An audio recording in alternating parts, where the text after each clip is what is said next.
34 की एज में जिसके एक बच्ची हो चुकी है, जिसका एक अबॉर्शन हो चुका है, AMH कम नहीं होता। मैम इन्होंने तो बिल्कुल है ना ये बोला AMH जो कराए वहाँ जाना नहीं। ऑनलाइन व्यूअर्स को बता रही हूँ, यस मैम। अगर जिसके एक बच्चा एक बार भी कंसेप्शन हो गई है, उसका एग बनता है, AMH कम हो जाता है, लेकिन वो हो जाता है एक तो स्ट्रेस से भी और एक विटामिन डी की डेफिशिएंसी से आजकल होने लगा है। विटामिन डी तो कराए ना और AMH करा के उसका बहाना बना ले, वो सही नहीं है।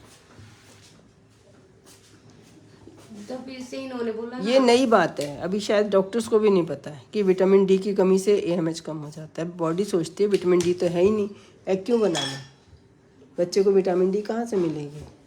और तुम्हारा थायराइड निकल रहा है, थायराइड हर महीने चेक कराना है, यस मैम। हर महीने। तुमने कराया ना, जैसे पहले ठीक आ गया अब ज़्यादा आ गया, अब किसको मालूम है। 75 डोज खा रहे थे ना, फिर 75 से 25 कर दिया, तो ये 25 से इंक्रीज हो गया। तो 75 से 25 ये तो ठीक आया था, 75 पे ठीक आ रहा था तुम्हारा, तो कम सेम डोज खानी थी। हाँ। लेकिन चलो 50 करके देख सकते हैं।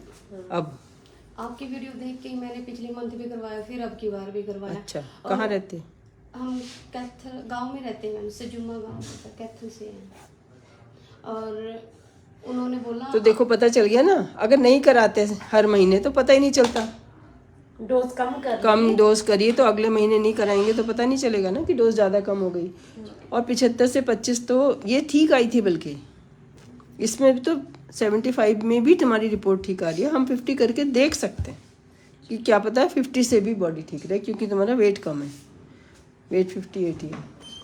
तो अभी मैं 50 कर रही हूँ और अभी 2 महीने प्लान नहीं करना प्रेगनेंसी, ठीक है। जब ये थायराइड की 2 रिपोर्ट सही आ जाए, स्मॉल फाइब्रॉइड को जो ज़्यादा तूल दे वो भी सही नहीं है। इतने तुम लोगों के दुख देखे हैं मैंने कि अच्छे भले डिवोर्स हो रहे हैं, इसलिए मैं ये सब बताती हूँ कि इन बातों में नहीं आना। मैंने अभी आपकी 4 दिन पहले ही वीडियो देखी थी, उसने बताया था भी वेरी लो AMH में भी मेरी 2 बार कंसीविंग होगी, इसीलिए फिर वो मैंने गलत है ना, AMH का टेस्ट ही नहीं करती लैब अच्छे से अभी।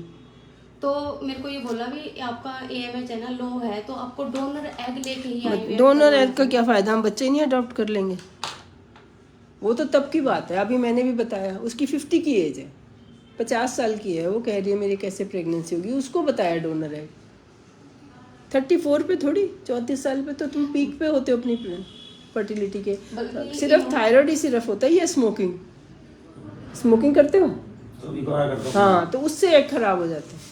और मेल बेबी तो बिल्कुल नहीं होता है स्मोकिंग करने वालों का, तभी पहले 6-6 लड़कियां हो जाती थी ना, सुना होगा ना पहले ज़माने में लड़के के चक्कर में वो सब स्मोकिंग करते थे। वरना 50-50 अपने आप ही होता रहता है, कभी कुछ हो गया कभी कुछ हो गया, कभी 2 लड़की हो गई फिर 2 लड़के हो गए, लेकिन 6 लड़कियां लगातार हो जाए ऐसा नॉर्मली नहीं होता है। उन्हीं का होता है जो तंबाकू खाते हैं, पान मसाला खाते हैं, सब एक ही बात है, स्मोकिंग करते हैं। ठीक है, तुम्हें ट्रीटमेंट बाद में दूंगी, जब 2 महीने ऑनलाइन दे दूंगी, आने की ज़रूरत नहीं है। ऑनलाइन सिस्टर समझ के जाना, तुम्हें एक और तीसरा नंबर देगी जो एक बार पर्ची बनाने के बाद देते हैं, उस पर रश कम होता है, नहीं तो बहुत बात ही नहीं हो पाती है।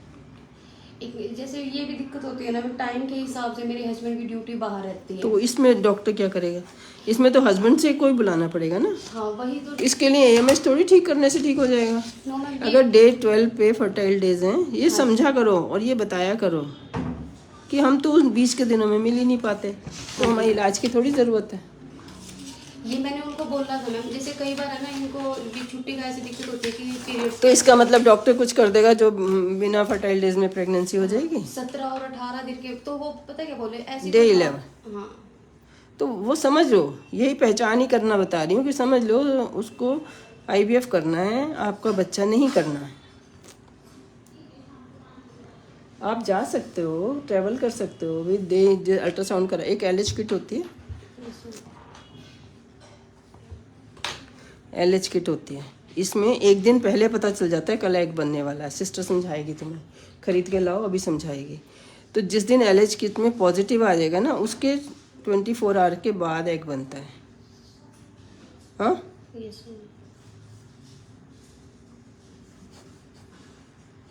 तो आपने जिस दिन पॉजिटिव आया उस दिन चले जाना या बुला लेंगे, तो वीकेंड का चक्कर नहीं ना रहेगा।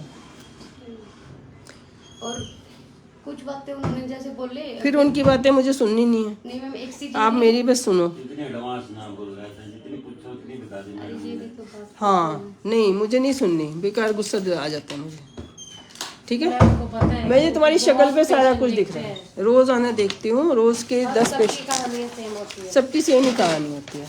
फिर इतना गुस्सा मेरे लिए अच्छा नहीं है, ठीक है। आपका थायराइड रीज़न है बस, कभी ज़्यादा चल रही है कभी कम चल रही है। तुम्हारे हस्बैंड जो है वीकेंड पे आते हैं, वो दूसरी कहानी है, और वो स्मोकिंग करते हैं, वो तीसरा कारण है, और विटामिन डी कम है, वो चौथा कारण है, और इतनी बातें तुम्हारे दिमाग में घूम रही है, स्ट्रेस है, वो पांचवा कारण है। ये 5 कारण तो मुझे बिल्कुल ऐसे ही दिख रहे हैं। क्या क्या? थायराइड और प्रोलैक्टिन और और स्मोकिंग, स्मोकिंग। विटामिन डी, हाँ बेटा, और दूर रहते हैं तुमसे, साथ नहीं रहते। यस ये 5 कितने जेन्युइन रीज़न हैं।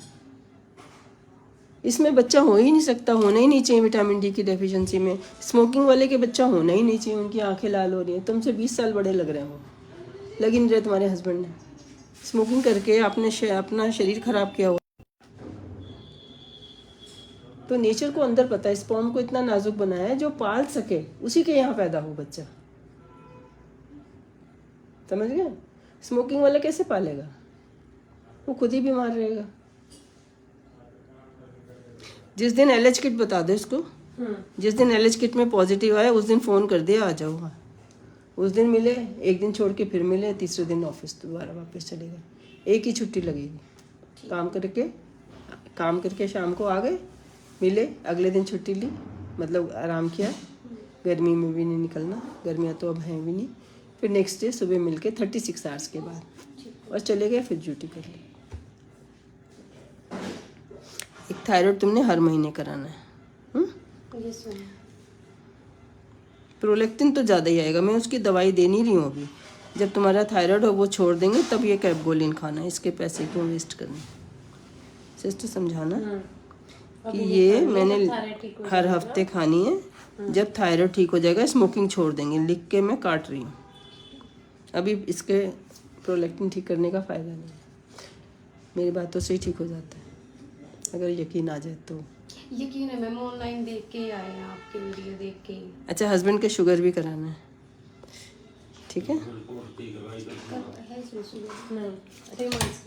हस्बैंड की होगी नहीं, स्मोकिंग वालों की शुगर नहीं होती, लेकिन स्मोकिंग छोड़ोगे तब एकदम से भूख लगेगी, भूख मर जाती है स्मोकिंग से। तो शुगर तो नहीं होती, लेकिन स्मोकिंग फिर नुकसान करती है।